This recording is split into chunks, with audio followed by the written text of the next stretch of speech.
بسم اللہ الرحمن الرحیم۔ السلام علیکم ناظرین، پروگرام صبح نور کے ساتھ آپ کا میزبان نذیر احمد غازی حاضر ہے۔ ناظرین کرام، حضرت ابو انیس صوفی برکت علی صاحب رحمہ اللہ کی مشہور تالیف اسماء النبی کریم صلی اللہ علیہ وسلم سے ایک اسم مبارک سیدنا الاجود صلی اللہ علیہ وآلہ وسلم، سب لوگوں سے زیادہ سخاوت کرنے والے، درود و سلام بھیجے اللہ آپ صلی اللہ علیہ وسلم اور آپ کی آل پاک پر۔ حضرت جبیر بن مطعم رضی اللہ تعالیٰ عنہ بیان کرتے ہیں کہ ہم لوگ رسول اللہ صلی اللہ علیہ وسلم کے ساتھ غزوہ حنین سے واپس آ رہے تھے کہ راستے میں کچھ بدوی دیہاتی لوگ آپ صلی اللہ علیہ وسلم کے دامن رحمت سے لپٹ گئے اور آپ صلی اللہ علیہ وسلم سے کچھ مانگنے لگے، یہاں تک کہ آپ کو ایک سایہ دار درخت کے نیچے لے گئے اور آپ صلی اللہ علیہ وسلم کی چادر مبارک لینے کی آرزو کا اظہار کیا۔ رسول اللہ صلی اللہ علیہ وسلم نے چادر عنایت کی اور پھر فرمایا، اگر اس وقت میرے پاس اس درخت کے پتوں کے برابر بھی بکریاں ہوتی تو میں وہ سب کی سب آپ لوگوں میں تقسیم کر دیتا اور تم لوگ مجھے مال کو اپنے پاس جمع کرنے والا ہرگز نہ پاتے۔ آپ صلی اللہ علیہ وسلم کی سخاوت کا یہ عالم تھا کہ وہ اعظم چشتی نے کہا تھا نا کہ کیا کیا نہیں ملتا دو جہاں کو، تیرے در سے ایک لفظ نہیں ہے کہ تیرے لب پہ نہیں ہے۔ سید عالمین صلی اللہ علیہ وسلم اپنی پوری حیات پاک میں کسی سوالی کو نہ کا لفظ نہیں فرمایا، جو کچھ آپ کے پاس ہوتا تھا۔ بلکہ میں یوں کہوں کہ کائنات میں اس وقت بھی جو نعمتیں لوٹائی جا رہی ہیں، رسول اللہ صلی اللہ علیہ وسلم کی ذات پاک ہی اس کی تقسیم کار ہے۔ اللہ عطا کرنے والا اور رسول اللہ صلی اللہ علیہ وسلم سخاوت اور تقسیم فرمانے والے ہیں۔ آج جو ہمیں نعمتیں ملی ہیں، اس کائنات کے جہاں جہاں کوئی بھی نعمت نظر آتی ہے وہ تصدق ہے رسول اللہ صلی اللہ علیہ وسلم کا۔ ناظرین کرام، جو آدمی ذرا سا بھی تاریخ سے واقف ہے اس کو معلوم ہے کہ بر صغیر میں بالخصوص اسلام کی شمع جو تھی وہ صوفیاء کرام سے دم قدم سے روشن ہوئی۔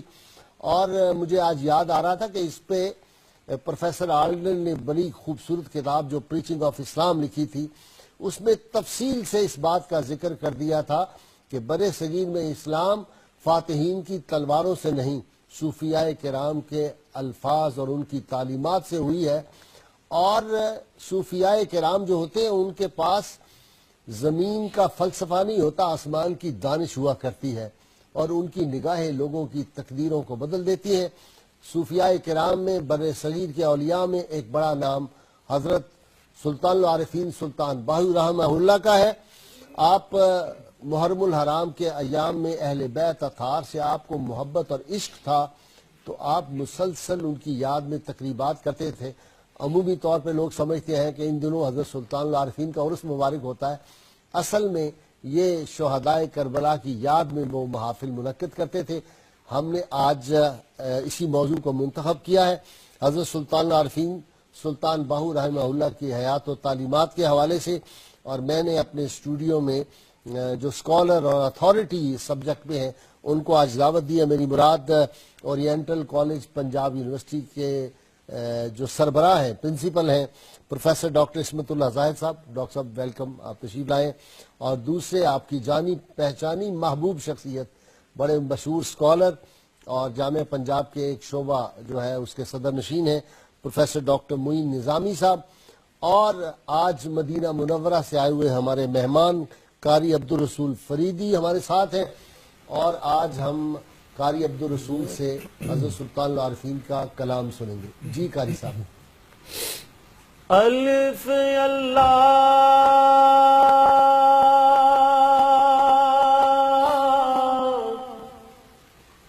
چمبے دی بوٹی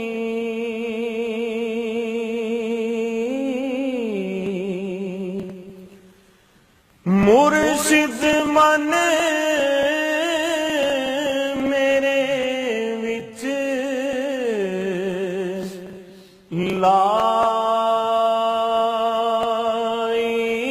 لائی ہوں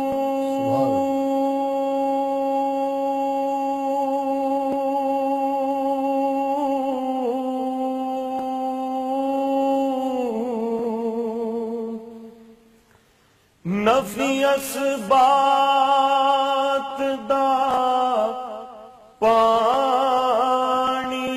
ملے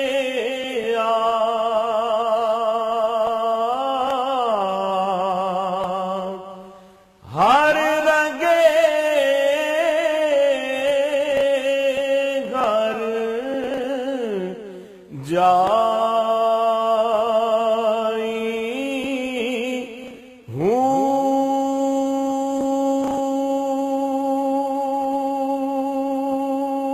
سبحان اللہ سبحان اللہ سبحان اللہ اندر بوٹی اتے مشرق مچایا واہ واہ واہ واہ واہ اتے جان پلن دے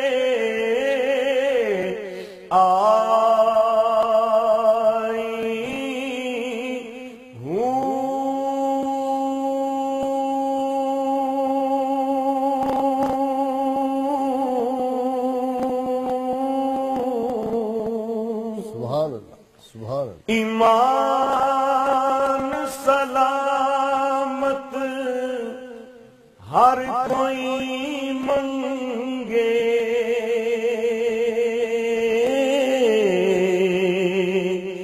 عشق سلامت کوئی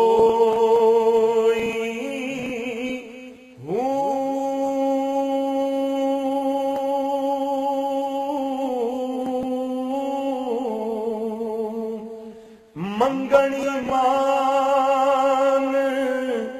شرماون عشقوں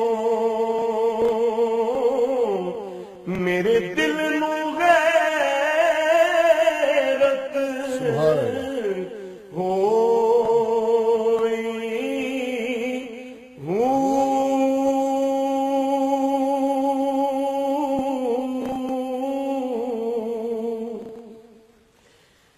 جس منزل نو عشق پہنچاوے ایمان نو خبر نہ کائی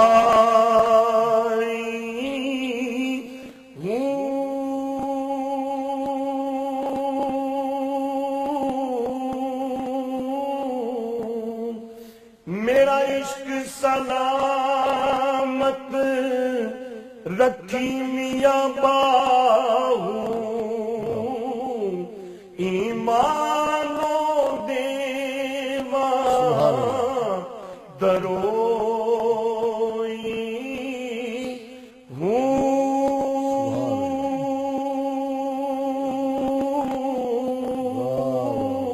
جزاک اللہ جزاک اللہ جے کر دین علم وچ ہوندا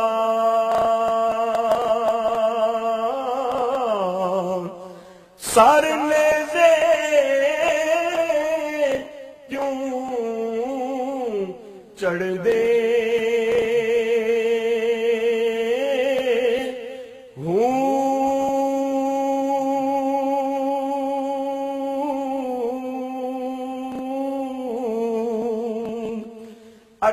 اٹھارہ ہزار جو آدم آہا او اگے حسین دے مردے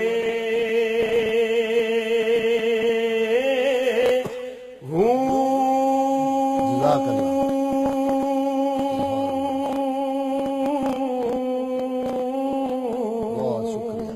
بہت شکریہ قاری صاحب بھائی کمال ہے سبحان اللہ کیا خوب کلام پڑھا ہے ڈاکٹر صاحب ایمان سلامت ہر کوئی مانگے جی عشق سلامت کوئی واہ حضرت سلطان العارفین کا مختصر تعارف ہمارے ناظرین کے لیے صاحب جیسا کہ آپ نے شروع میں بتایا تھا اور مجھے اس سے مکمل اتفاق ہے کہ بر صغیر کے صوفیہ میں حضرت سلطان باہو علیہ رحمت کا مقام بہت بلند ہے سبحان وہ کسی تعارف کے محتاج تو نہیں ہے لیکن تاریخی طور پہ کچھ ایسے حقائق ہیں جن پہ گفتگو کی جا سکتی ہے۔ ٹھیک۔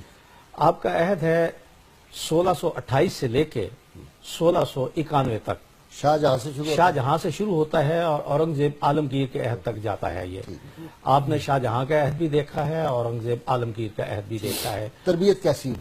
تو تربیت یہ ہے، کہتے ہیں کہ جو روایات ہیں ہمارے تک پہنچتی ہیں کتابوں میں، وہ یہ ہے کہ آپ کی والدہ جن کا نام بی بی راستی ہے اور اسم با مسمہ ہے، وہ بھی ولی اللہ تھیں اور اپنے دور کی بہت نیک خاتون تھیں، اور ان کی زبان میں یہ تاثیر تھی کہ جو زبان سے کہہ دیتی تھی وہ ہو جاتا تھا۔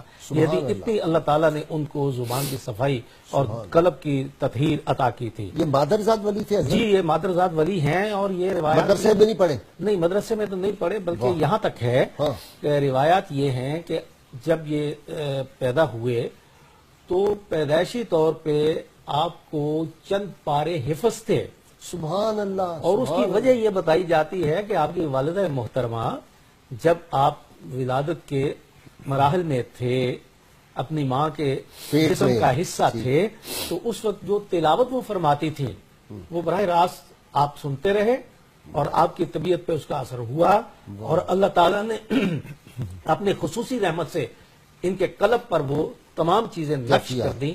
یہی وجہ ہے کہ جب آپ بچپن میں لوگوں کو وہ تلاوت سناتے تو لوگ حیران رہ جاتے کہ آپ نے کیسے پڑھ لیا، کیسے سن لیا۔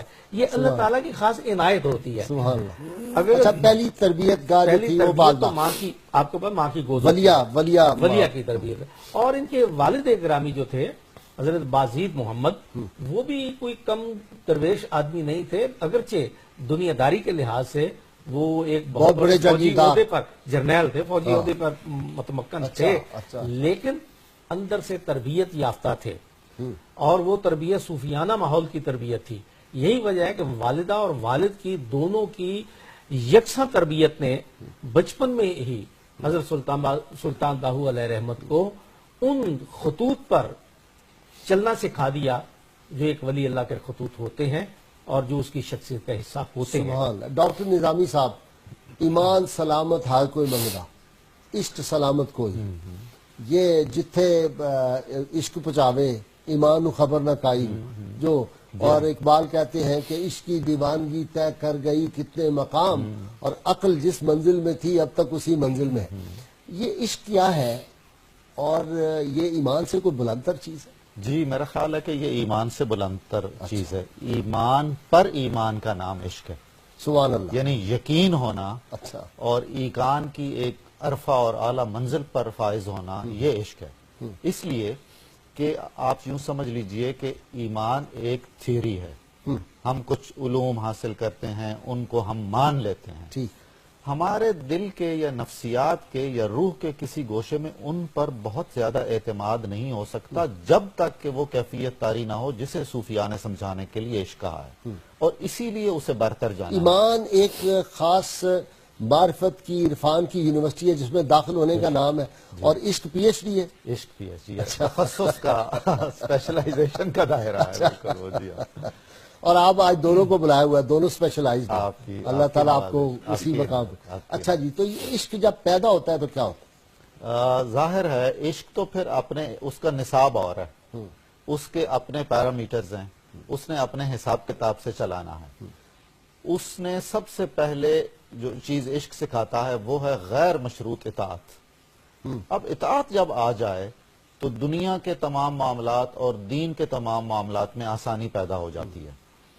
جب عشق سکھاتا ہے آداب سحرگاہی کھلتے ہیں غلاموں پر اسرار شہنشاہی۔ اچھا، وہ تو پھر حکومت کرنا سکھاتا ہے دلوں پر، روحوں پر، جسموں پر، سبحان اللہ۔ اور بلکہ کائنات کے مظاہر پر، ہاں، اور وہ تب پھر اللہ کا نائب اور اللہ کا خلیفہ بننے کا جو ایک اعزاز ملا ہوا ہے انسان کو، اسے تب وہ ثابت کر سکتا ہے۔ سبحان اللہ۔ صوفیاء نے اسی لیے اسے غیر معمولی اہمیت دی ہے۔ عربی میں، فارسی میں، دنیا کی تمام زبانوں میں جہاں جہاں صوفیاء نے شاعری کی ہے اور ان کی کتابیں موجود ہیں، اس میں سرنامہ اس کا عشق ہے، واہ۔ اور اس کے ذیل میں وہ تمام چیزیں آ جاتی ہیں۔ ہم یوں کہہ سکتے ہیں کہ صوفیاء کی تعلیمات کو اگر ایک لفظ میں بیان کرنا چاہیں تو وہ عشق ہے۔ قرآن کریم نے ہمیں عشق رسول کا درس دیا ہے۔ ایمان کے باوجود اگر رسول کریم صلی اللہ علیہ وسلم کی ذات اقدس ہمیں اپنے نفسوں سے مقدم نہیں ہے اور ہم اس سے محبت نہیں کرتے ہیں تو وہ ایمان ناقص ہے. ٹھیک ہے ڈاکٹر عصمت اللہ صاحب، ایک مشکل سوال پوچھنے لگا ہوں آپ سے، جی اور آپ نے بڑا سوچ کے جواب دیا.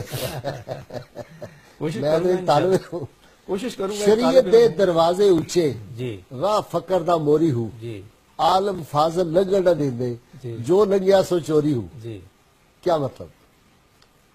بات وہی ہے جو معین نظامی صاحب کر رہے تھے اچھا کہ وہ دروازہ جو ہے وہ عشق کا دروازہ ہے، اور عشق کے دروازے سے گزرنا ہر کسی کے بس کی بات نہیں ہے. ہائے ہائے ہائے. وہ خاص خاص آدمی گزرتے ہیں.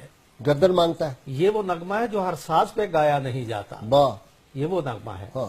اس لیے جان مانگتا ہے، گردن مانگتا ہے. یہ قربانی مانگتا ہے. اوئے ہوئے ہوئے. سب سے پہلے تو اپنے نفس کی قربانی مانگتا ہے، ٹھیک. اپنی خواہشات کی قربانی مانگتا ہے، واہ. اور پھر اپنی سپردگی کا درس دیتا ہے کہ اپنے آپ کو کسی کے سپرد کرنا ہے. اور جب آپ کسی کو سپرد کر دیتے ہیں، کسی کو اپنے آپ کو کسی کے سپرد کر دیتے ہیں، تو پھر آپ کی سوچ بھی اس کے سپرد ہو جاتی ہے، آپ کا عمل بھی اس کے سپرد ہو جاتا ہے، اور آپ کی خواہشیں بھی اس کے سپرد ہو جاتی ہیں. تو یہ وہ عرفانی مرحلہ ہے جس سے گزرنے کے بعد وہاں تک پہنچتے جہاں تک آپ کہہ رہے ہیں. اس لیے حضرت نے اپنی ساری، والد کے پاس اتنی بڑی جاگیر تھی، سب کچھ دے دیا، بیگما کے زیور بھی دے دیے، گھر میں بھی سب کچھ دے دیا. وہ یہ سب کچھ اس لیے دے دیا کہ وہ جس کے لیے دینا چاہتے تھے اسے رکھنا چاہتے تھے، ہائے ہائے ہائے. واہ واہ تو واہ اسے انہوں نے رکھ واہ لیا. واہ واہ واہ واہ واہ. تو یہ ہے فلسفہ صوفیہ کا، سبحان. اور یہی سلطان باہو کا فلسفہ ہے. واہ واہ واہ واہ. سبحان اللہ سبحان. ڈاکٹر صاحب اس کی بات جی. پھر کرتے ہیں. نام فقیر تینا دا باہو قبر جنہ دی جیوے ہو. جی. اچھا میں آرلینڈ کی بات آپ سے کر لوں، آپ کا اس معاملے میں بڑا ذوق ہے. لاجونتی نے لکھا ہے، ڈاکٹر لاجونتی نے، ڈاکٹر صاحب کا سبجیکٹ ہے، پنجابی کے 5 جی قدیم شاعر جی جی. ہیں جی، اینشنٹ پوئٹس جی جی. جو پنجابی کے ہیں. ڈاکٹر لاجونتی نے لکھا، آرنلڈ نے لکھا، اور آرنلڈ وہ آدمی ہے ڈاکٹر صاحب، آپ کے تو علم میں ہوگا، بہت ذمہ داری سے علامہ لکھنے والا. اقبال کا بھی استاد ہے، شبلی نوانی کے بھی استاد ہیں. بالکل. اور بہت کم لوگوں کو پتا ہے کہ علامہ اقبال جب گئے تھے کیمبرج میں تو انہوں نے ارادہ ترک کر دیا تھا شاعری کا جی ہاں. کہ آئندہ میں نے شاعری نہیں کرنی. بالکل. سر عبد القادر سے اظہار کیا تو انہوں نے کہا، بڑا راضی کرنے کی کوشش کی تو علامہ نہیں راضی ہوئے.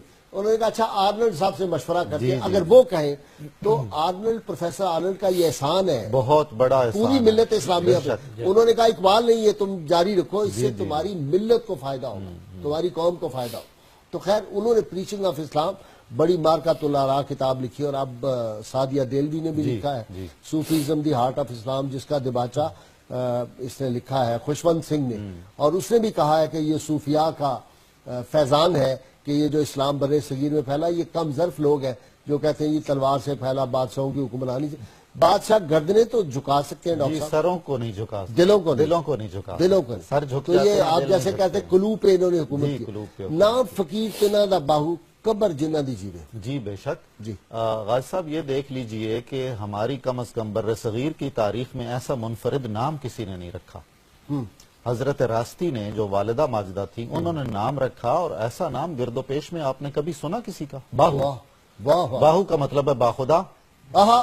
اور ہو چھا گئی ان کی ذات پر، اور جو باقی سے منسلک ہو جاتا ہے، باقی رہنے والے سے منسلک ہو جاتا ہے، وہ خود بھی باقی رہتا ہے، اس کا نام بھی باقی رہتا ہے، اور قبر بھی جاری رہتی ہے. سبحان اللہ. وہ اپنی زندگی میں بھی چشمہ فیضان تھے، اور خود جا جا جا جا کر عوام الناس کو چھوٹے چھوٹے دیہاتوں میں، قصبوں میں فیض رسانی کرتے تھے، اور قبر ان کی زندہ ہے. اکابر اولیاء، عشق تمام مصطفیٰ. عقل تمام بولہب. واہ. اکابر اولیاء کی طرح اللہ تعالیٰ نے ان کا فیضان جاری کیا. متاخرین صوفیاء میں، بعد کے صوفیاء میں شمار ہوتے ہیں، لیکن وہ تمام صفات اللہ نے ان میں جمع فرما دی تھیں جو اکابر صوفیاء میں تھیں. کثرت فیضان، اولاد کے ذریعے بھی اور عقیدت مندوں کے ذریعے بھی. ڈاکٹر صاحب آپ کی اجازت سے کالر میں ایک لے لوں. السلام علیکم. جی اعجاز صاحب. سلام حضرت. سب سے پہلے تو آپ لوگوں کا پروگرام بڑا اچھا ہے، صبح صبح ایمان تازہ ہو جاتا ہے، روح کو سکون ملتا ہے نا. بہت شکریہ. یہ لائٹ والوں کی مہربانی کہ لائٹ آ گئی تو پروگرام دیکھ رہے ہیں نا سر. اچھا انشاءاللہ روشنیاں پھیلیں گی اس ملک میں، وہ وقت آئے گا جلد.